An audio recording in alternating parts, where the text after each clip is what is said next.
Parce que l'art et la culture innovent aussi loin des villes, le magazine Champs Libres explore les initiatives étonnantes au cœur des campagnes de la Nouvelle-Aquitaine.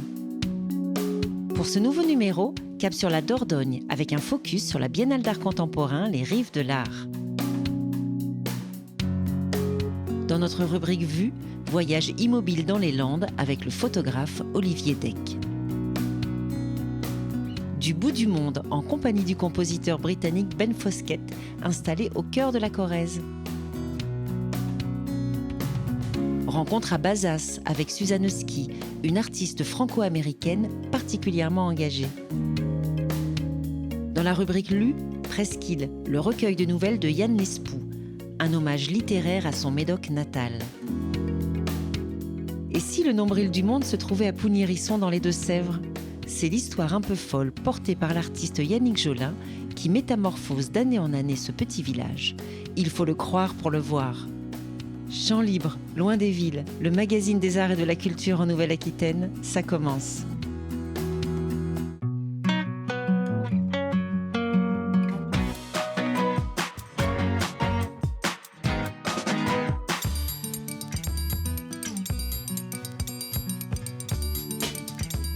Le long des rives de la Dordogne, entre Bergerac et Sarlat, la Biennale Les Rives de l'Art invite depuis 2009 des artistes à investir le patrimoine architectural, industriel ou paysager.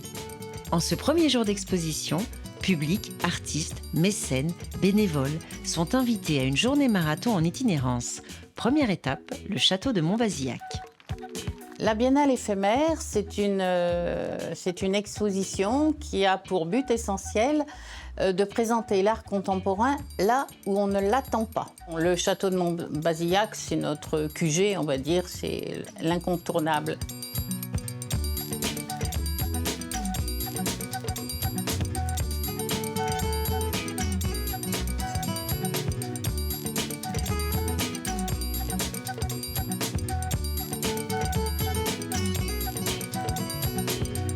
Et autour du château de Montbazillac, on brode.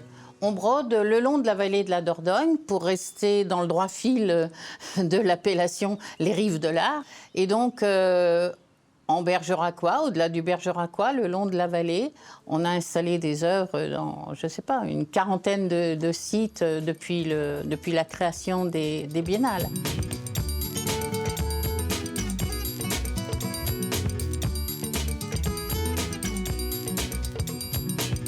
Le concept d'éphémère, c'est de marier, d'associer, de faire résonner l'art contemporain au sein de sites, de lieux qui ne se prêtent pas forcément à l'art. C'est un des sites les plus atypiques dans lesquels je suis intervenue.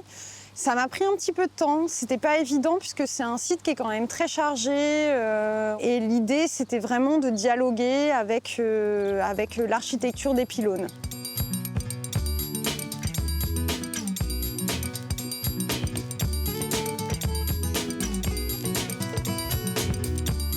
Je suis arrivée dans la région il y a 15 jours maintenant.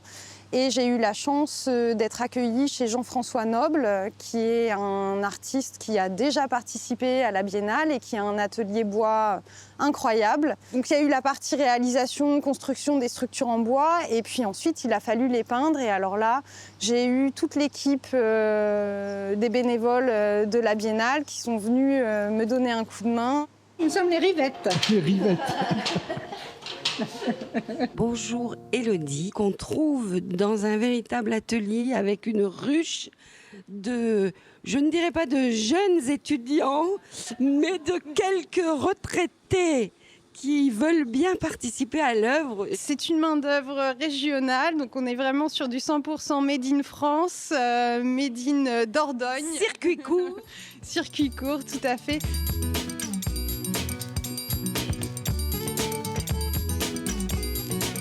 Les gens découvrent le patrimoine et à l'occasion l'art contemporain.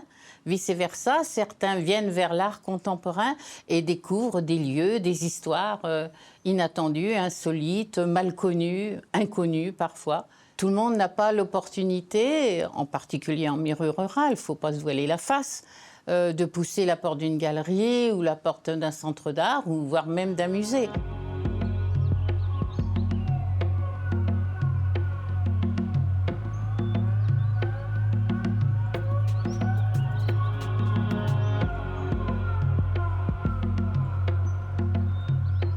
Quand j'ai découvert l'allée bordée de cyprès, ce paysage toscan, je me suis dit, une cloche sans clocher dans cette allée, dans ce paysage qui fait penser à la Toscane, ce sera le top.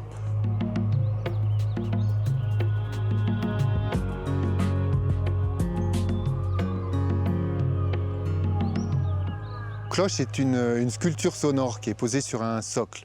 Cloche, elle, on ne sait pas trop quand est-ce qu'elle sonne. Je ne peux pas vous dire elle va sonner dans 15 minutes. Elle a son propre rythme qui est assez régulier, mais qui a des fluctuations et qui n'est pas calé sur un temps en particulier. C'est comme si son temps de silence était un appel.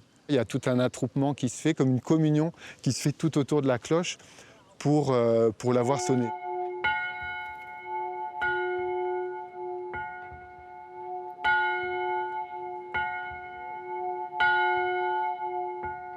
J'avais suivi un petit peu les VMFR, ce qu'ils ont fait avant. Je les appelais parce que ça m'intéressait pour savoir si on pouvait faire partie. Je trouve que c'est mettre en des œuvres comme celui d'Arnaud Fabre dans ce contexte d'environnement. C'est ça le but de l'art, c'est de surprendre et c'est une mise en place. C'est spectaculaire, voilà.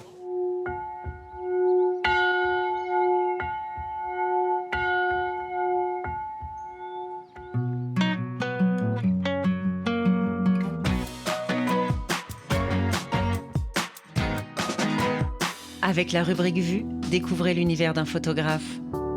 Ma vie, c'est de marcher avec un appareil photo. Je suis comme un pianiste qui fait ses gammes, tous les jours. Le paysage est au cœur de ma vie depuis 25 ans. C'est ainsi qu'Olivier Deck aime parler de son sujet photographique, le paysage. Pas n'importe lequel, mais celui qui constitue ce qu'il appelle son espace immédiat, là où il vit, les Landes. Dans les Landes, je suis née une deuxième fois, précise l'artiste originaire du Béarn, avant d'ajouter « La terre natale, c'est celle où l'on meurt, celle du dernier jour ». Alors, en attendant ce dernier jour, Olivier Deck traque inlassablement la beauté de l'océan, de la forêt et des lacs. La beauté des Landes ne se donne pas immédiatement. Il faut être animé de l'intérieur pour la débusquer. Je ne la trouve pas toujours, peut-être parce qu'elle ne correspond pas à mon état intérieur, aime-t-il dire. Et aussi qu'il faut travailler inlassablement pour arriver à une épure absolue. Résultat, plus de 30 000 photographies des Landes, toutes en noir et blanc. La photographie me permet d'être le peintre que je n'ai pas été. Référence à la peinture, mais aussi aux arts martiaux. Dans mes images, je marque l'horizontale et la verticale, comme au sabre japonais. J'essaie de mettre en communication le centre de l'image avec le centre de l'être, explique l'artiste, qui considère que le centre de l'être, c'est aussi le souffle de la photographie.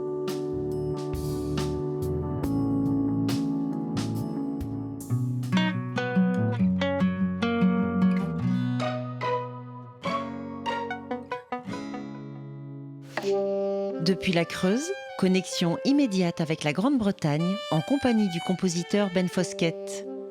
Je suis compositeur de la musique plutôt classique et je fais pas mal de commandes d'orchestre, de musique de chambre, de lead et les choses comme ça. Je suis anglais et en passant par la Creuse, on a bien aimé.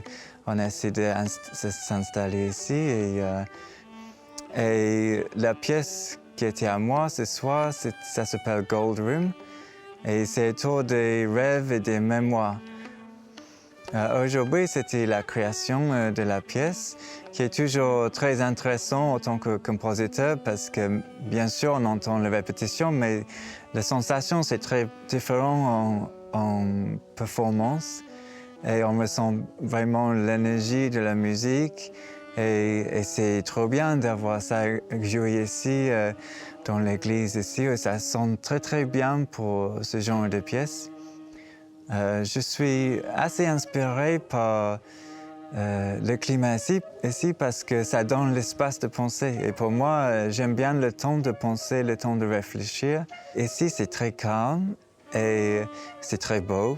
Et ça, c'est tout ce que j'ai besoin, je pense, pour réfléchir. Et la beauté, c'est très bien d'avoir.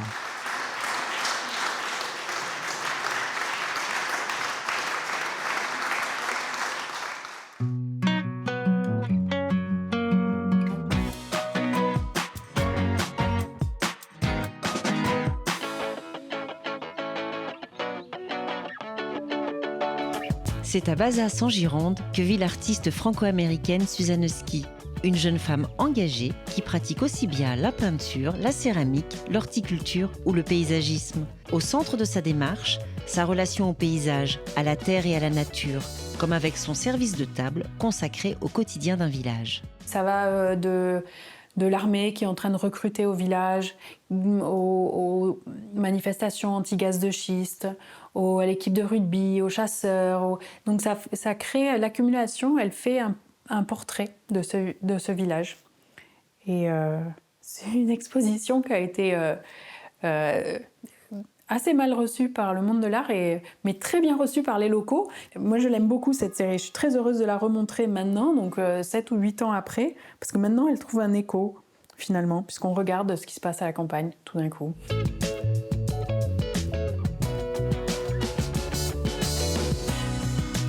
Je suis en train de faire un dessin. C'est un dessin d'une pièce que j'aurais aimé faire en tapisserie. 3 sœurs, les sœurs de Eliaton, je crois, qui sont transformées en arbres pour être punies. Mais moi, j'enlève ce qui ne m'intéresse pas dans cette mythologie et je conserve un enlacement entre un arbre et une femme. Et j'ai envie de parler de l'alliance entre les femmes et les plantes, au travers des âges.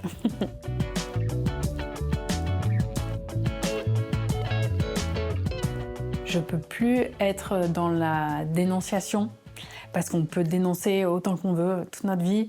Moi, je veux être dans la proposition de solution.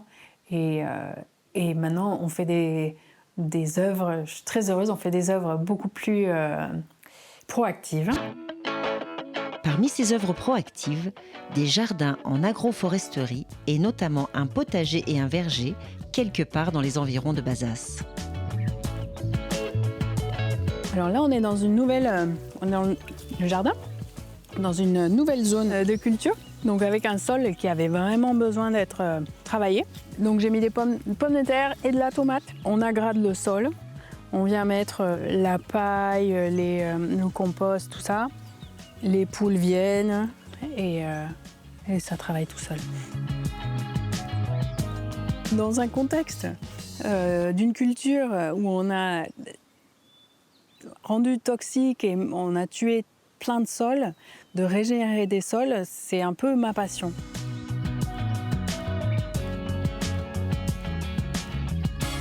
Pour moi, il y a quelque chose d'important d'agir en son lieu, en fait. Il y a des endroits beaucoup plus beaux, il y a des endroits beaucoup plus excitants, mais il y a quelque chose d'assez incroyable pour moi d'avoir des racines. En fait, moi j'ai des parents qui sont déracinés, et mon père qui est étranger, et de pouvoir aller chez un paysan à côté, et puis il se souvient de mes parents, et qu'on partage un peu une histoire, même on partage un amour du territoire. Ça, je trouve ça super beau.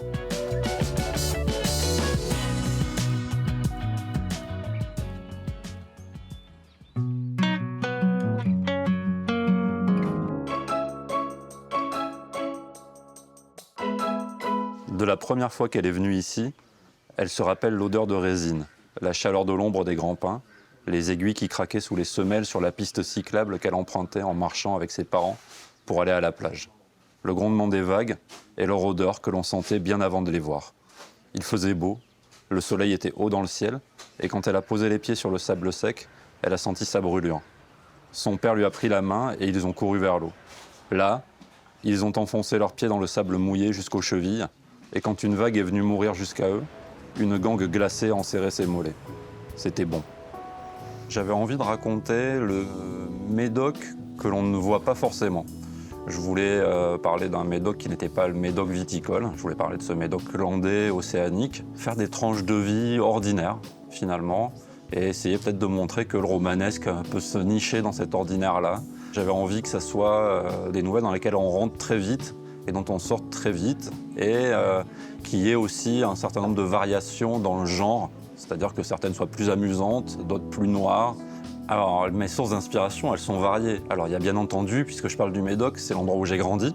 Et il y avait aussi envie de parler tout simplement des gens simples, des gens de peu, comme on dit, et qu'ils soient du Médoc ou d'ailleurs. Moi, j'aime beaucoup le roman noir et j'aime beaucoup les auteurs américains. Et en fait, on s'aperçoit qu'on soit là-bas, qu'on soit ici, on a tous un peu les mêmes vies et ce même quotidien quand on vit dans des périphéries, dans des endroits un peu éloignés des centres urbains.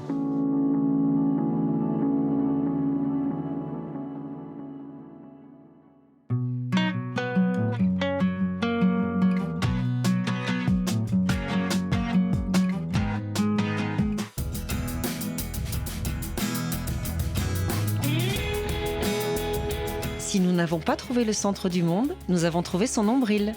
Il se niche à Pougny-Risson, dans les mots et histoires du comédien et metteur en scène Yannick Jolin.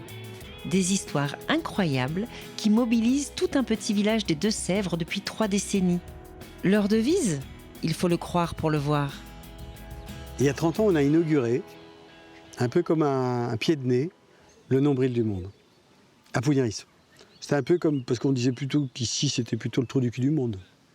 Voilà donc ce fameux nombril du monde. Il est ici, très exactement, en plein cœur de Gâtine. Alors, le nombril du monde, un caillou. En tout cas, ça en a tout l'air. Mais non, en fait, ce granit-là, ce n'est pas n'importe quel granit, en fait.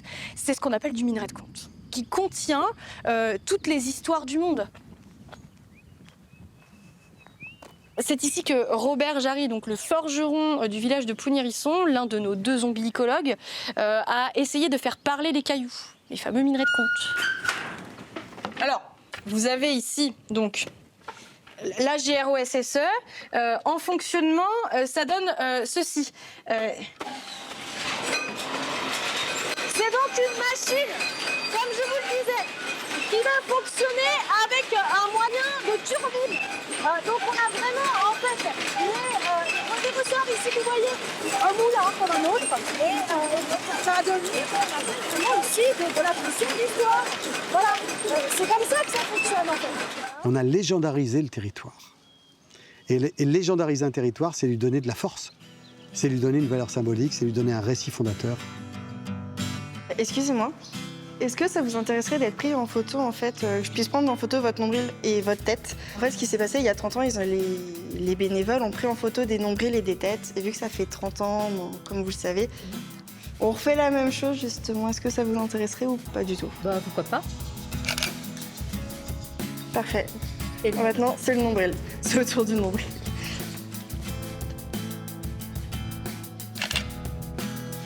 Et voilà, bah merci, c'était parfait.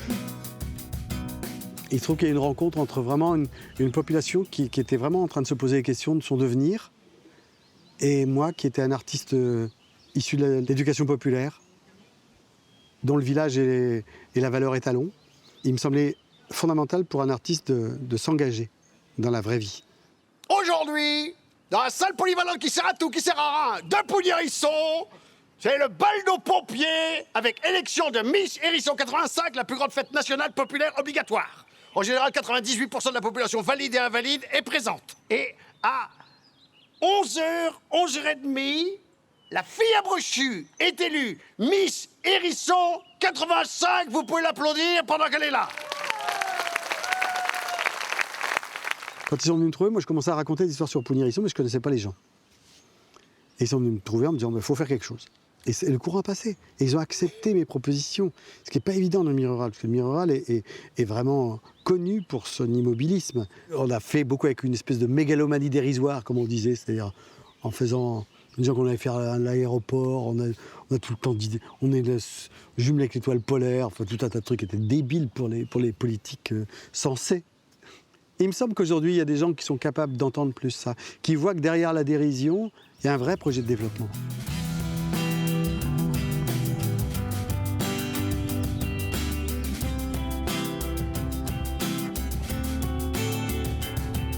Ce jardin des histoires, en fait, il a été conçu vraiment comme un reposoir à histoire. Évidemment, au-delà de son aspect végétal, est également un lieu où on peut benaiser et écouter des histoires. Benaiser. Benaiser, prendre du bon temps. C'est un mot qui vient d'entrer dans le dictionnaire. Il se répétait « Quel calme ! Ne plus entendre le bruit permanent de la ville, quel calme ! Quel calme !» Mais son sommeil, quand il le trouvait, était peuplé d'êtres et d'animaux étranges et effrayants. Il était livide et profondément déprimé. Il consulta. Diagnostic. Phobie rurale. J'ai trouvé un terreau qui a été extraordinaire, où on a fait cette inauguration de Nombril du Monde. Et puis 2 ans plus tard, on a créé un festival. Et à chaque fois, dans ce festival, on a commencé à tirer le fil d'une légende. Il y a une espèce d'émulation sur un truc improbable, qu'est des histoires qui, soi-disant, sont vraies, mais pas vraies, faut les croire pour les voir, enfin bref, un truc qui te tourne la boule. Et moi, c'est ça qui m'a plu. On a toujours fait des inaugurations totalement farfelues ici. On a tout le temps fait des choses bizarroïdes. Voilà, on y est. Attention, tu vas avoir que 30 secondes. Bonjour. Je fais un appel au don de jeunesse. Venez avec nous, parce qu'on a besoin de cette jeunesse pour continuer. Les jeunes, les nouveaux habitants. L'identité de la commune de Pougny-Hérisson, elle est très forte. Et quand on dit qu'on habite à Pougny-Hérisson, on est fiers. Et puis on est fiers aussi du côté un peu, ce qui est pas mal, c'est le côté délirant du truc. On se prend pas au sérieux, puis on rêve, quoi.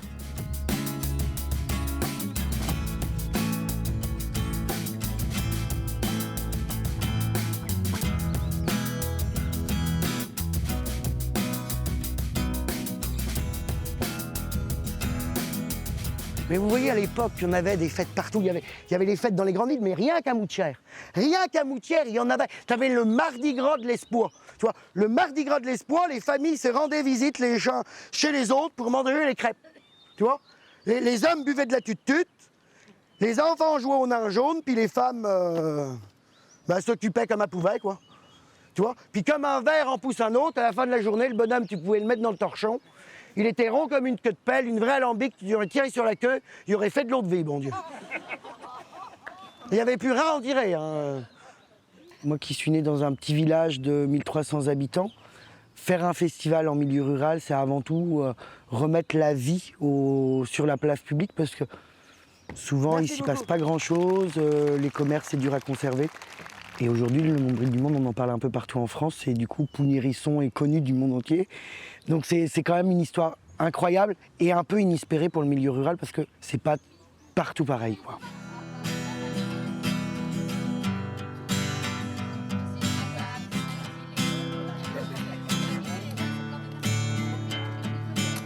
Rencontrer une population qui accepte de devenir le Nombril du Monde, on n'est pas aisé en milieu rural.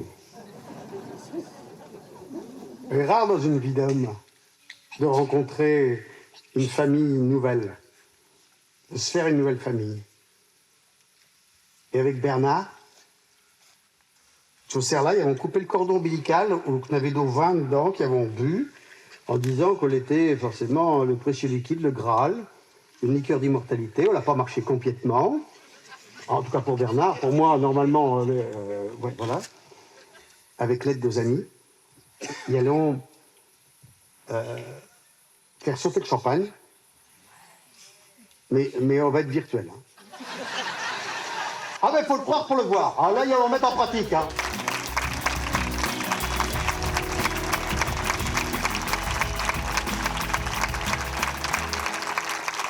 Dans le prochain numéro de Chant Libre, cap sur la Corrèze, avec un focus sur le Gour Noir et son festival de théâtre de la Luzège. Au Pays Basque, le photographe Yon Cazenave fixe la magie des paysages des deux côtés de la frontière. Dans les Landes, connexion avec l'Orient en compagnie de la chanteuse et musicienne Julie Lobato. Rencontre à Angresse avec Lydie Arix, l'ogresse de l'art. Campagne, la plume teintée d'humour de Mathieu Falcon. L'art contemporain au détour des chemins, c'est le pari de la forêt d'art contemporain au cœur des Landes de Gascogne. Champs libres, loin des villes, le magazine des arts et de la culture en Nouvelle-Aquitaine.